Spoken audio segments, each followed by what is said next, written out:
Welcome back to another deep dive. Okay, so picture this with me just for a second. It's 1993. You're in Bombay, Mumbai now, right? And the streets are just alive. So much noise, so much energy. Classic Bombay. Exactly. And in this tiny shop, I mean, really unassuming, there's this guy selling tobacco. Simple work, calloused hands. His name was Nisargadatta Maharaj. Right. And looking at him, you'd think, well, just an ordinary shopkeeper. Right. But this man, he stumbled onto something or maybe unlocked something so incredibly profound. Yeah, truly groundbreaking stuff about consciousness. And it apparently all started with this whisper from his guru, just 6 words. Focus your attention on the sense I am and stay with it. Simple, right? But wow. Yeah, that's really the core of it, isn't it? And what's so striking is, like you said, the sighting, this ordinary life, this tobacco shop. Right. Not a monastery or some mountaintop. Not at all.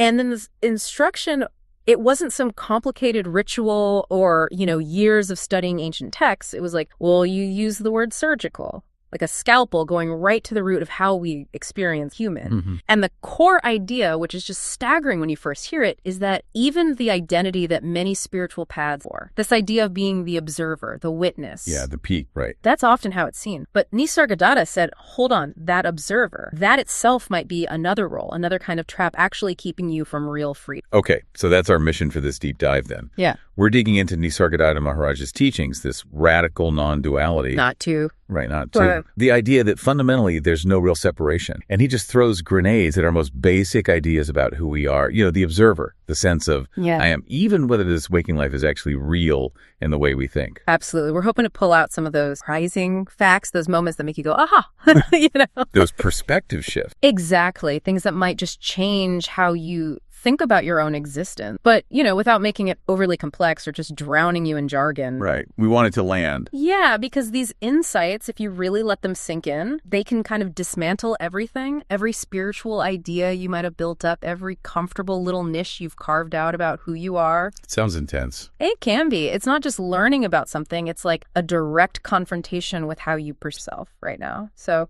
yeah, it's a journey. Let's see where it takes us. Okay, let's dive in. So this idea of the observer or the witness, I mean, for a lot of people on a spiritual path, myself included for sure, getting there feels like a huge deal. Oh, absolutely. It's often seen as a major milestone. You feel like you finally detached, You're not lost in your thoughts or swept away by emotions anymore. You're the one watching it all happen. It feels cleaner somehow, more evolved. Yeah, clean is a good word for it. It offers this sense of perspective, of not being quite so tangled up in the messiness of life. But Nisargadatta comes along and says, hold on a sec. That observer identity you're so attached to, that's actually, well, maybe a trap. That's pretty radical, isn't it? It really is. And this is where a lot of people understandably get confused or even resistant, because for decades, maybe longer, the idea of resting as pure awareness, identifying as the wit, that's been presented as like the goal. Right, the end game. Mm-hmm. And it does bring a certain peace, a detachment, but Nisargadatta saw it as potentially the ego's last, its most clever disguise. A disguise? How so? Well, think of it like this. It's like you were in this, say, really cramped, miserable prison cell, and suddenly you get upgraded to this amazing penthouse suite. Incredible views, comfy furniture. Sounds good so far. Right. It feels fantastic compared to the cell, but you're still in a cage. It's just a much nicer cage, a gilded one. You might even start feeling a bit superior looking down at the people still stuck in their little dramas. Ah, okay. I see that. You still maintain a sense of self, but it's a refined one. You're not just angry Bob. You're the enlightened witness observing Bob's anger. See? Still just a more spiritual sounding someone. Yeah, I definitely recognize that feeling. You hit that state and it feels like real progress. Mm-hmm. You stop saying, I am angry, and start saying, I notice anger arising in my awareness. Classic shift. Or I'm confused becomes, I witness the thought patterns of confusion. It honestly feels like you've transcended identification. But Nisargadatta, if I'm getting this right, he'd say, yeah, nice try. Same prison, just different bars. That's a perfect way to put it. And this is where it gets really sharp, because he argued that the very statement, I am the witness, creates the problem it's trying to solve. It creates duality. Yes, that's absolutely. He saw that the structure of that thought, I am the witness, inherently keeps separation going. There's the I, the subject doing the what, and there's the act, and then there's the what that's being object. Subject, process, object. Exactly. That structure is duality. It reinforces the split that spiritual practice is supposedly trying to heal. You might feel free because you've put some distance between you and the stuff happening, but you've just adopted a new position, a new identity. You've gone from being the experiencer to the observer of the experience. Okay. But the fundamental split between the seer and the seen, even if it feels very subtle, It's still there. You haven't actually collapsed the duality. Okay, so if identifying as the witness is still a trap, still duality, what's the way out? How do you actually break free? And this, I gather, is where Nisargadatta gets really, devastating. Yeah. Yes, this killer question, right? He does. He'd confront someone resting in that witness state and ask point blank, who is aware of... Boom. Yeah. And that question it stops the mind cold. Because think about it. If you can be aware of the witness, then obviously there must be something prior to or deeper than the witness that's doing the awareness. Right. So what's that? Exactly. And if you try to say, oh, well, that's the real witness, then you just start an infinite loop, don't you? Witness is watching witness. Ad infinitum. Right. Or if you try to label that prior awareness as, say, pure consciousness and make that your new identity, you're right back where you started, making yourself into a thing, a knowable entity, a someone. So the question is designed to kind of short-circuit that whole mechanism. Precisely. It's meant to shatter any perch the mind tries to land. Nisargadatta had this great analogy. He said the witness is like the morning star. Okay. It seems like the brightest thing in the sky, right? Really stands out. Until the sun comes up. And then you realize the morning star was just another point of light, maybe beautiful, but totally eclipsed by the real source. The witness, he said, is like that it's both unreal as the ultimate identity and real as a pointer. It's the last glimmer of illusion, but also the first touch. It points the way, but it's not the destination. That's powerful. It makes you question your immediate experience. Like, okay, sounds are happening right now, but can I actually locate a specific hearer? Thoughts are popping up. But where exactly is this thinker I assume myself to be? When you really honestly look for that observer, that witness, what do you actually just seeing, hearing, thinking, without a central seer in charge? And that's often when the fear comes. Oh, yeah. Big time. Because if I'm not the observer, if I'm not the witness, if I'm not aware in that specific defined way, then what the heck am I? The mind just panics. It starts scrambling, trying to grab onto something, anything to define itself. Because the alternative feels like oblivion. Exactly, like disappearing, like becoming nothing. And that's terrifying. It is terrifying to the mind, to the sense of self. But Nisargadatta would say that fear itself, that fear of not being someone, of losing that identity, even a spiritual one, is just another thought, another feeling, another movement happening in awareness. Just more content. Just more content. It's like a wave in the ocean suddenly getting terrified that it's going to dissolve back into the water. The fear is part of the wave's temporary appearance. The one who is afraid of losing the witness identity is just another object appearing and disappearing in awareness, just like the witness state itself. So the witness isn't who I am, it's something that happens, a function. Exactly. It's a temporary function, an appearance. Real freedom in this view isn't about finding the right identity to cling to, even a super spiritual witness identity. It's the radical seeing that all identity, every feeling of being a particular someone, is just a ripple on the surface of what you fundamentally are, which is beyond any fixed definition. Wow. And that understanding, that's what truly liberates you. You're freed from that constant, exhausting need to be someone, even subtly. Okay, if questioning the observer felt radical, now Nisargadatta takes us somewhere. Well, it seems even more challenging. Maybe even feels counterintuitive for many. What's this next step? Why is it so tough for our minds to even approach? Right. This is where Nisargadatta really pushes the boundaries of what we think is possible to. So most spiritual paths, they guide you away from identifying with your thoughts, your body, your personality. I am this, I am that, right? Yeah, the disidentification process. And usually the goal is to arrive at this very pure, simple sense of just existing, the feeling of I am, just presence, awareness, without any labels attached. And that feels like home, like the bedrock. It really does. It feels foundational, peaceful, like you finally arrived. It seems like the ultimate truth, the end of the search. But then Nisargadatta, he'd look at someone resting peacefully in that that beautiful presence, and he'd basically say, nope, this also has to go. Wow. Even the pure sense of existing. Even that, because his core insight here is that this sense of being, this consciousness, this I amness, even though it feels so fundamental, so eternal, it's also temporary. It arises, it persists for a while, and eventually it dissolves, like in deep sleep or ultimately death. If it comes and goes, it can't be the absolute reality. Yep. Exactly. It can't be what you fundamentally are.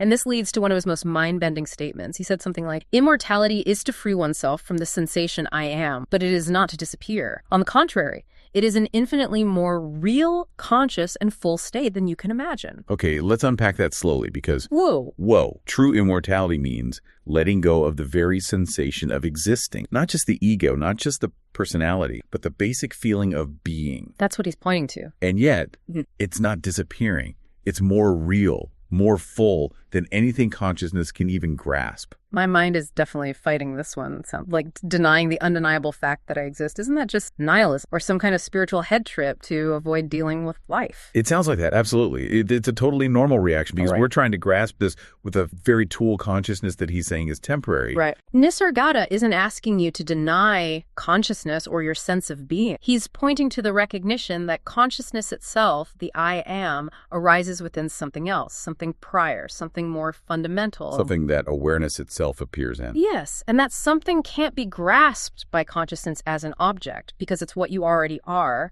before the grasping mechanism even turns on. He called the I am the primary concept, like the first ripple on a perfect still pond. The root of everything else that appears. The root of all manifestation, exact. The entire universe, all experience unfolds from that initial sense. But even something that fundamental, if it's a concept, if it's something knowable or experienced, it's still temporary. It's still within the realm of appearance. Okay. How did he explain this prior? Well, he often used the analogy of deep dreamless. Think about it. When you're in deep sleep, where is that precious I am? Where is consciousness? Gone. Completely absent. Totally absent. No sense of self, no world, no awareness of being aware. Yeah. Yet something remains. Because you wake up. You know you slept. Maybe you even know you slept. Peace. That underlying continuity, that something which was present even when consciousness wasn't, that doesn't depend on the sense of being for its reality. Okay. That is what he pointed to as the absolute. What you are before consciousness arises, what you are while consciousness is playing its game, and what you are after consciousness dissolves again. And this absence, what's it like? Can it even be described? That's a tricky part. He'd say it has no attribute because any attribute like dark or silent or peaceful requires consciousness. It has no experience because experience needs that subject object. It doesn't even know itself because knowing is a function of consciousness, which is an appearance within the absolute. So it's unknowable. Unknowable by the mind, yes. It's like trying to see your own eyes without a mirror. The seeing mechanism can't see itself directly. Consciousness can't conceptually grasp what is prior to consciousness. So the mind resists because it's being asked to comprehend something outside its own operating system, but it still sounds empty, like a void. No, and he was very clear about this. It's crucial. The absolute isn't empty. It's infinitely full. So full it contains all possibilities, including the possibility of consciousness itself arising. It's not nothing. It's no thing. No thing. Yeah. Meaning not limited to being any particular thing. Exactly. It's not an absence. It's unmanifest potential, pure capacity. And this understanding, when it lands, it just demolishes those comfy spiritual identities. Being pure consciousness, being the self, being universal awareness, those are still identities, still concepts, still things that appear and disappear. Still within the know. Still within the known.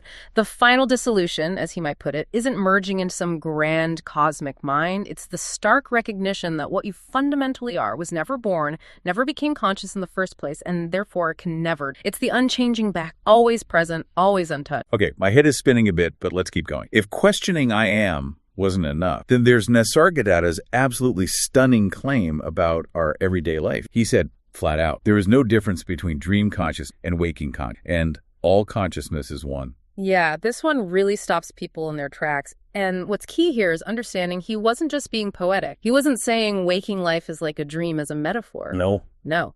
He was describing what he saw as the literal mechanics of your experience right now. This moment, hearing my voice, the chair you're sitting on, the thoughts drifting by, he's saying this waking state has the exact same ontological status, the same fundamental reality level as the dreams you had last night. The exact same. Fundamentally, yeah. Think about a really vivid dream you've had. You had a body, right? You talked to people. Objects felt solid. Sure, absolutely. Felt totally real at the time. Emotions were real, maybe intense. There was a story, consequences, time seemed to pass. And you were utterly convinced of its reality while it was happening. Completely. Until I woke up. Right. Nisargadatta is saying the underlying mechanism, the consciousness projecting that entire dream scenario, is identical to the mechanism projecting what you call being awake, right? The whole stage, set the world, your body, other people. It's all a projection within consciousness, a mirage. So the only real difference is how long it lasts. Yeah. And the fact that we all seem to agree on the rules of this waking dream. That's basically it. Duration and consensus. He'd say you've never actually awakened from the dream of waking consciousness. You've just shifted from the relatively short private dream to the longer lasting shared life. How does that work? How is it projecting this solid seeming world? He described consciousness as the dream. It's constantly projecting the appearance of a stable, continuous reality, but it's actually doing it through a series of incredibly rapid, momentary flashes of knowing, like frames in a film. Like stop motion animation creating smooth movement.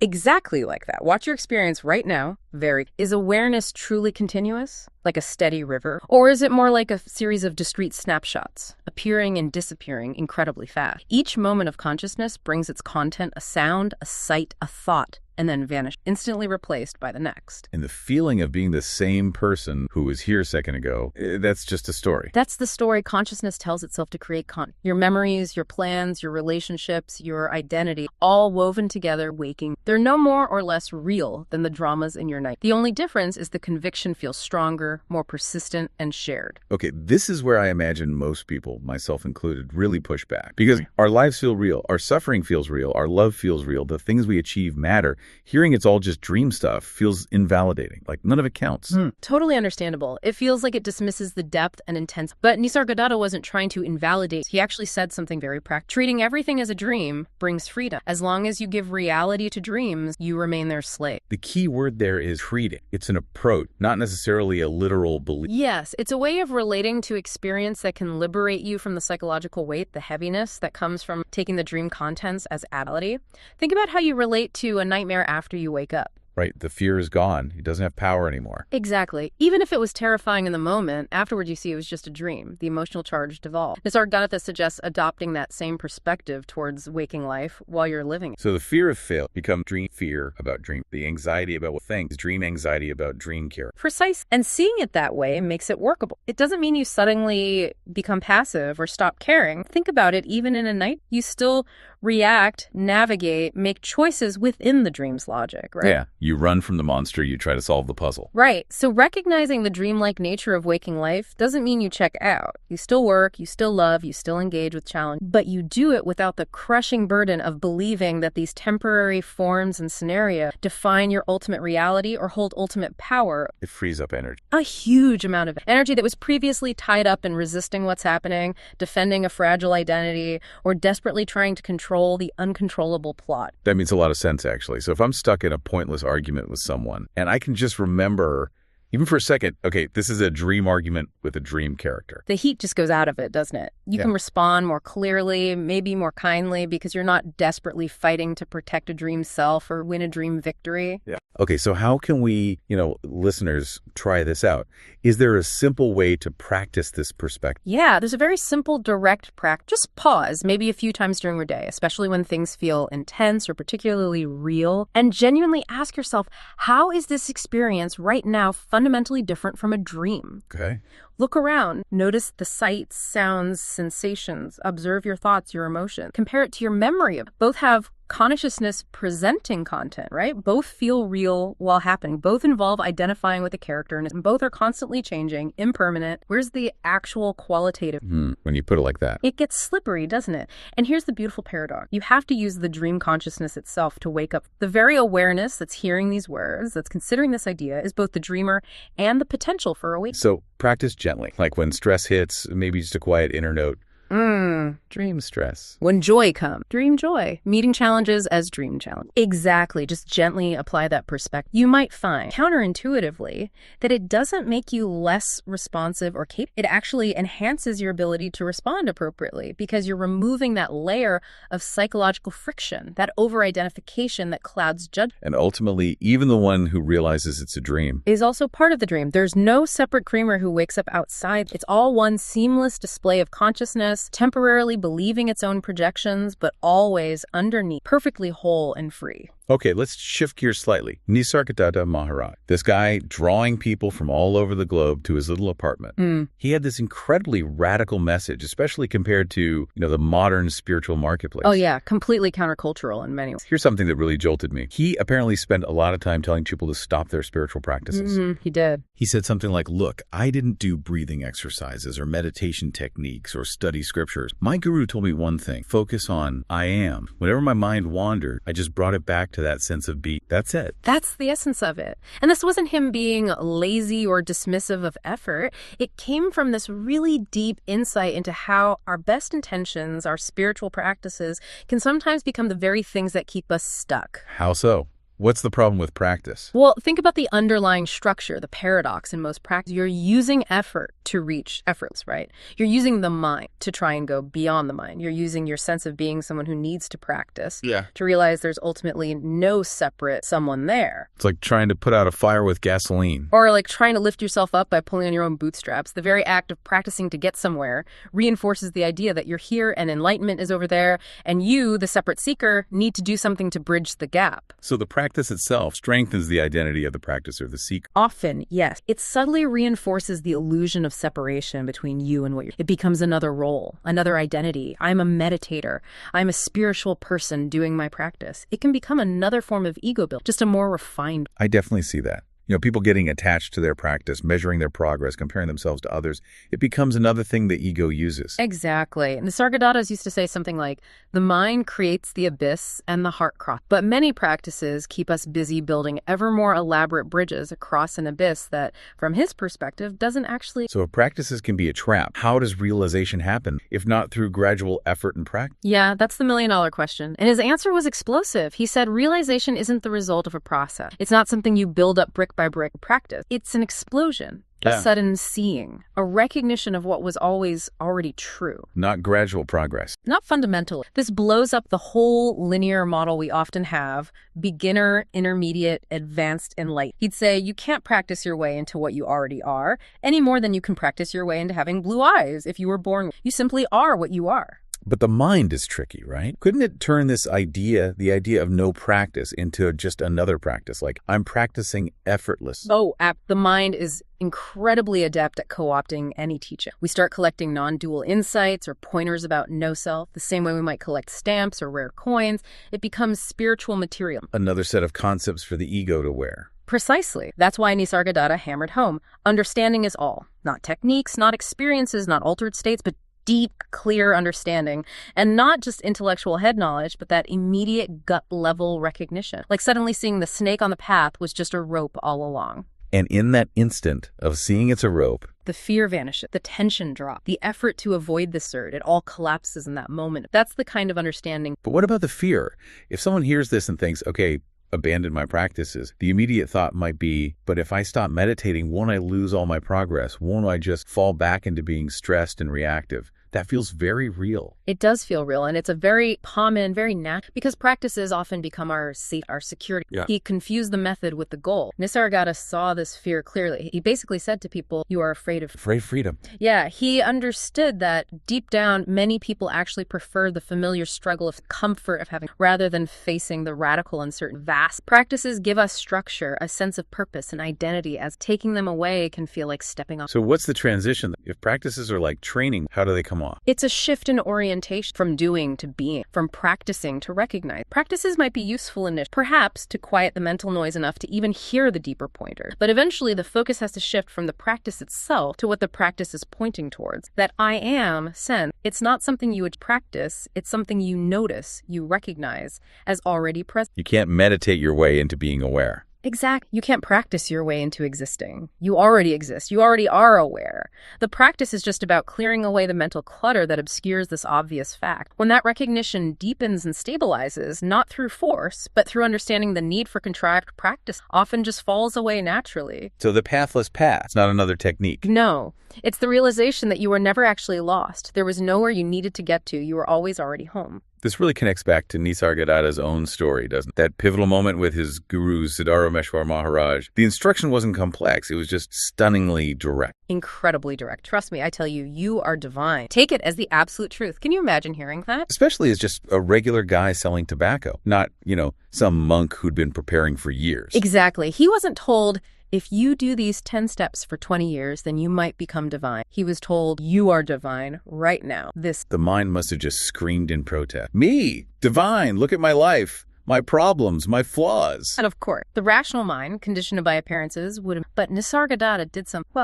almost unthinkable in our skepticism. He trusted. But not blind faith, right? You said earlier it was more intelligent than that. Yes, absolutely. It wasn't about just blindly believing a statement against all evidence. The trust was coupled with that equally simple yet profound investigative instruction. Focus on the pure sense of being, the I am, without any qualification. Just the feeling of existing, not I am happy, I am sad, I am a shopkeeper, just I am. Just the bare, naked sense of presence, awareness itself.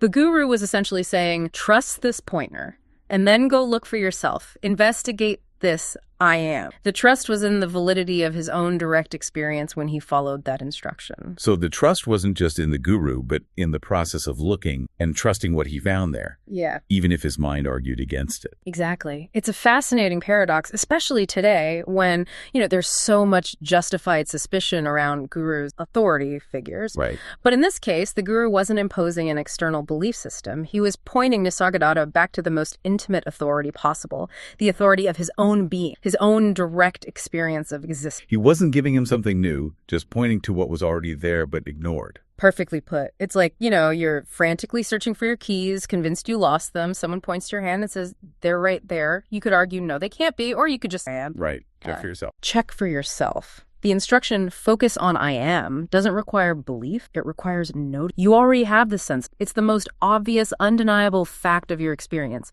You don't need to create it or achieve it. Notice it. But why don't we notice? If it's so fundamental, so obvious, why is it constantly overlooked? Because our attention is almost entirely captivated by the content of experience. Thoughts, feelings, sensations, perceptions, the stories we build around them. We're glued to the movie. And we forget the screen it's playing on. Exactly. The screen, the aware presence is always there, making the movie possible, but we're lost in the plot. Nisargadatta used another analogy. The same water is in all wells, you just have to draw it from the one close. Meaning, this recognition is available right here, right now, in your own immediate experience. But it requires the work of actually looking where you're being pointed directly at the simple fact of your own presence. And for Nisargadatta, this wasn't a one-time thing. This trust, this investigation was ongoing. It was ongoing. His trust in the instruction led to investigation, and the investigation confirmed the truth the instruction pointed to, which deepened the trust. It was a feedback. Every time his mind kicked up dust, this is nonsense, I'm just an ordinary man, he would, as instructed, return his attention to that pure sense of the I. And what did he find when he kept returning?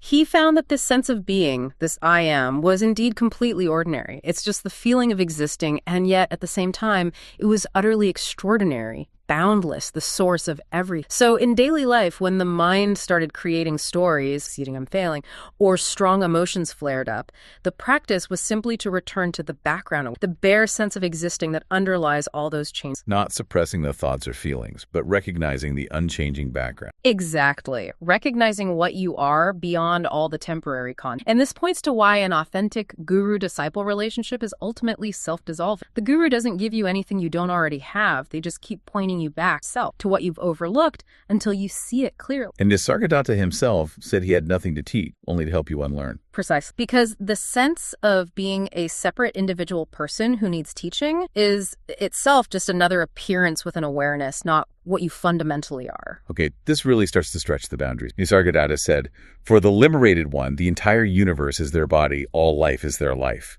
Now, that sounds huge. Is that like the ego just getting infinitely bigger? I am the universe. Haha, yeah, it sounds like that, doesn't it? Like the ultimate cosmic ego trip. But no, that's a complete misunderstanding. It's actually the exact opposite.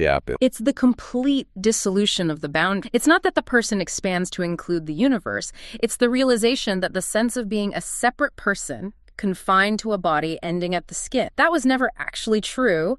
It was a concept, an idea, a feeling based on limited perception. So the universe doesn't become your body. You realize the body concept was too small. You realize the whole me here and world out there distinction was artificial. Think about your direct experience again. Where do you actually end? The edge of your skin. But that sensation of skin is happening within your awareness. The sounds in the room are happening within the same awareness. Your thoughts are in awareness. The sense of space the room occupies is in awareness. Is there really a dividing line anywhere? When you put it like that, no. It's all just appearing in awareness. Right. So it's not expansion. It's the recognition of a non-separation. That He also said the universe can't exist without you, which sounds incredibly important, but not in the way we usually think of important. Exactly. Not because you, the individual personality, are the center of everything, but because what we call you consciousness and what we call the universe, the content appearing in consciousness, are inseparable. They arise together. Like the screen in the movie again? Perfect analogy. Take away consciousness, the screen, and where's the universe? The movie. Does it exist? Can anything exist without awareness? This isn't saying only your individual mind exists. That's solid. It's saying consciousness itself is primary, and both individual minds and the external world are appearances within that primary. Okay, but this is where the fear comes back, right? Mm-hmm. If the universe, if other people are just appearances in consciousness, what about love? What about suffering? Does it all become meaningless, like spiritual bypassing? It's a huge potential pitfall. People hear this and either reject it outright or use it to become detached and uncaring. Oh, it's all an illusion, so your suffering doesn't matter. That's a gross distortion. Nisargadatta pointed towards the opposite, realizing the non-separation actually leads to authentic compassion. Because when you're operating from the illusion of being separate, your love and compassion are always slightly conditional, always filtered through the me. There's fear of loss, possessiveness, calculation. But when you see there's no fundamental separation, that the other is an expression of the same consciousness as you, then love and compassion flow naturally without obstruction. It's not me helping you. It's consciousness responding to consciousness. Like different waves in the same ocean. Exactly. He used an analogy like a city's power grid. One bulb burns out, the power doesn't diminish. It just stops expressing through that particular bulb. It continues flowing through all the others. The bulb wasn't separate from the electricity. It was a temporary manifestation. When a body died, consciousness isn't diminished. What appeared separate was always just consciousness taking form. The wave subsides, the ocean. Okay, let's talk about this light he mentioned. The light you see outside arises from your own light. The light of the sun or moon cannot be compared to yours. What is this inner light? It's obviously not physical light. No. Not photon. This light is awareness itself. It's the fundamental capacity for experience, the pure knowingness that makes anything sight, sound, thought, feeling possible at all. Right now, something in you is aware that you're hearing these words. That awareness is the light he's talking. And this light has always been. Always. Think back when you were a child, when you felt your first heartbreak, when you achieved something great, even in deep sleep, as that underlying potential. This light, this capacity for awareness was unchanging. It's the only thing about you that hasn't changed throughout your entire life. Your body changed, your thoughts changed, your feelings changed, but the awareness of those changes remain the same. And it shines on everything good and equally. It illuminates your worst nightmares and your moments of greatest bliss without being affected by either. It's completely neutral, completely untouched by the content it reveals. Like the movie screen again. It doesn't get stained by the horror movie or uplifted by the comedy. Exactly. The screen remains pure white, regardless of the images playing on it. Your consciousness, your light, is just like that. But where do we go wrong? We identify with the movie, not the screen. Bingo. We mistake the content, the thoughts, the feelings, the roles. I am an angry person. I am a successful person. Okay. For the awareness itself. We identify with the temporary images flickering on the screen rather than the unchanging screen itself. And that fundamental misidentification, he would say, is the root of our suffering. So how do we shift that? How do you recognize this light directly? This pure I is not even I am, just I. Our original face, as he called it. His instructions were, again, surprisingly simple right now. Yeah. Just notice that you are aware. Stop.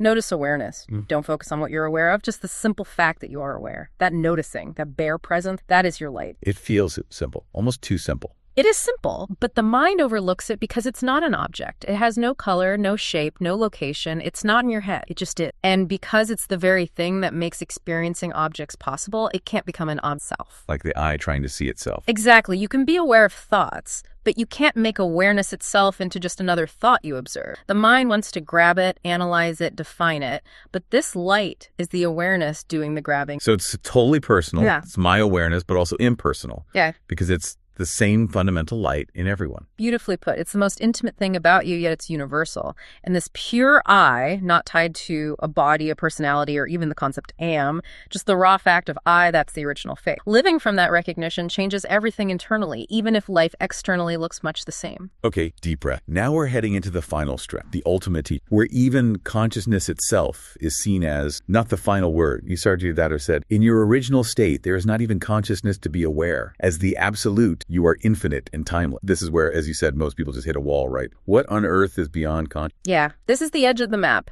conceptually speaking. The mind just cannot compute because the mind operates within consciousness. Asking the mind to grasp what's prior to consciousness is like asking your shadow to describe sunlight. The tool can't measure its own absence. Right. Every single thought you've ever had, every feeling, every spiritual insight, every experience, it all happened within the field of consciousness. So pointing beyond that field feels like pointing towards, well, nothing. But it's crucial to remember it's not nothing in the sense of a blank void. That's still a concept within consciousness. So what is the absolute then? It's not even conscious. He described it as infinite potential, pure capacity, but a potential that doesn't even know itself. It's prior to knowing and not knowing, prior to existence and non-existence. Think back, before you were conceived. Before the Big Bang, before time and space arose, what was there? Can't imagine it. Exactly. You can't imagine it because imagination requires context. It wasn't darkness or silence or empty. Those are still qualities perceived by. The absolute is what's left when you mentally strip away every possible quality, every conceivable attribute, including the attributes of existing or non-existing. It's the ultimate unmanifest. So the whole journey he maps out, Mm-hmm. it's like layers dissolving. It's a progressive dissolution, yes. Identification with the person dissolves into the witness state. The witness dissolves into pure awareness, the I. Awareness recognizes itself as the light of consciousness, pure being. And then even that sense of being is seen to arise from and resolve back into the absolute. Each stage felt like the ultimate. Until the next layer peeled away. Exactly, revealing something even more fundamental. And crucially, this isn't about achieving the absolute in the future. No, absolutely not. That's the core misunderstanding. You're not trying to become the absolute. He's pointing out that this absolute is your true nature right now. You are the absolute, appearing temporarily as this person, this consciousness, this journey of seeking and finding. The person, the witness, the awareness. Yeah. They're all temporary expressions of the absolute. Like waves appearing on the surface of the absolute ocean. And seeing this doesn't lead to nihilism, remember? It leads to infinite fullness. Because everything you experience, love, beauty, fear, challenge, is recognized as your own boundless nature expressing itself. It makes everything more precious, not less. But how do you investigate this? How do you contemplate the inconceivable? It still feels like a paradox. It is a paradox, and Nisargadatta's approach was intensely practical about it. Don't try to imagine the absolute. That's impossible for the mind. Instead, investigate what you are right now. What knows consciousness? What is aware of awareness? Keep pushing the inquiry deeper and deeper. Follow the sense of I back to its source. Until you reach the point where there's no inquirer left and nothing objective left to know. That silence, that inability of the mind to proceed further, that's not failure. That's the answer. That's the edge where concepts dissolve back into the reality they arose from. So this transformed spiritual practice is not about achieving anymore. Completely. There's nothing to achieve because you already are the goal. There's no state to attain because all states arise within what you are.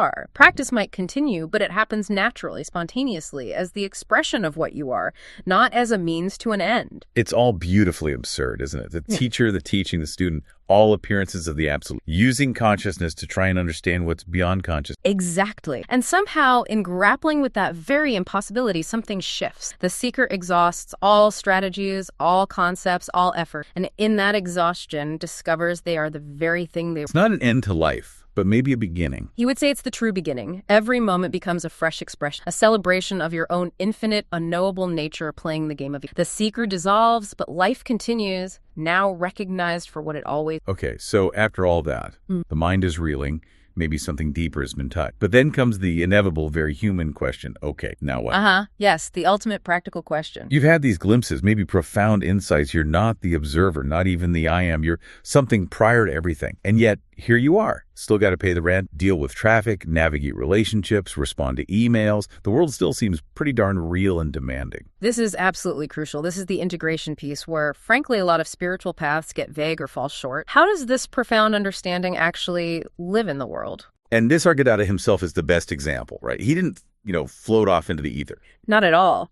After his own realization settled, catalyzed by his guru's word, what did he do? He went back to his little tobacco shop. He kept running his business, family, dealing with customers, handling the day-to-day stuff. The outer life didn't necessarily change dramatically. Externally, probably not much. But internally, the way life was being experienced through that form called Nisargadatta was utterly transformed. The who that was living it had dissolved. So the key is maybe understanding the difference between detachment and dissociation. Because I think many people hear this stuff and imagine becoming cold, aloof, uncaring, just dismissing everything as illusion. Yes, that's a very common and damaging misconception. True understanding, paradoxically, leads in the complete opposite direction. Life becomes more intimate, not less. More intimate. When there's no separate me constantly trying to protect itself, defend itself, manage its image, then you can meet experience much more open. Emotions arise more without all the mental stories and judgments attached. Relationships become more authentic because you're not relating primarily filter of what's in it for me or what does this person. So like your partner doesn't need a lecture on non-duality. Exactly. They probably need you to listen, to be present, to help with the dishes. The understanding expresses itself through simple,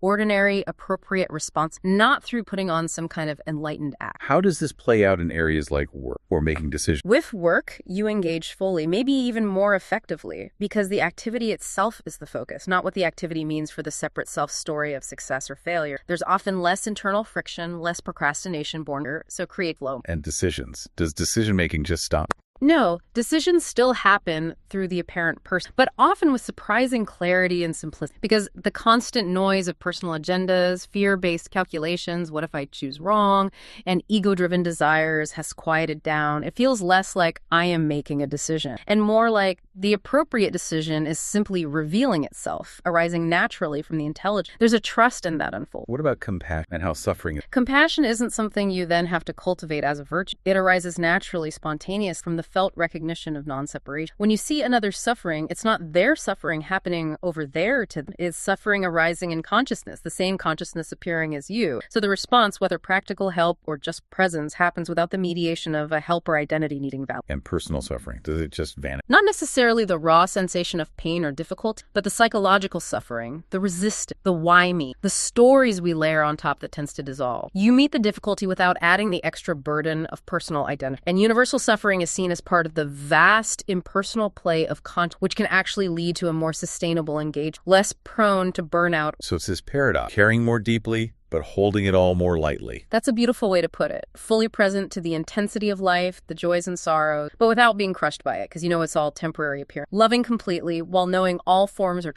In this integration, it's not like you reach a finish line. Okay, integrated. It's ongoing. It seems to be an ongoing deepening, yes, a process of increasing simplicity, where the recognition infuses life more and more effort. Doubts might still arise, questions might come, but they're met differently, not as threats to your identity, but as part of the refinement process. Even the fear of death seen as just another transition within consciousness, not the end of you. So the ultimate integration is realized. That there was never a separate integrator to begin with. Life was always living itself perfectly through this apparent form. Our job isn't to manage or perfect the process, but simply to stop interfering with it through the illusion of... When you realize you were never separate from possibility itself. Then the impossible starts to seem quite... Wow, what a deep dive that was. We've really journeyed from challenging the observer, going beyond the I am, seeing waking life as potentially dreamlike, questioning practices, embracing trust, seeing the universe in ourselves, and finally touching that concept of the absolute, beyond everything. It really does pull the rug out from under our most basic assumptions about who we are and what reality. Completely. And hopefully for everyone listening, this wasn't just abstract information, but maybe offered a shift, some pointers to explore in your own experience. Maybe find a bit more freedom there. Yeah, it's not about adding new beliefs, but about encouraging that direct looking, that investigation into your own. So here's a final thought to leave you with, something that really resonates from all this for me. What if the deepest purpose of your life isn't actually to become someone special or enlightened or perfected, but to simply recognize that you are the very awareness, the very potential that makes all experiences possible in the first place? That's a powerful place to rest. If any of this resonated today, maybe not just in your mind, but somewhere deeper, perhaps just notice what that recognition feels like in your next moment. How might it change things, even subtly? Yeah. Just note. Thank you for joining us on The Deep Dive. We'll explore more next.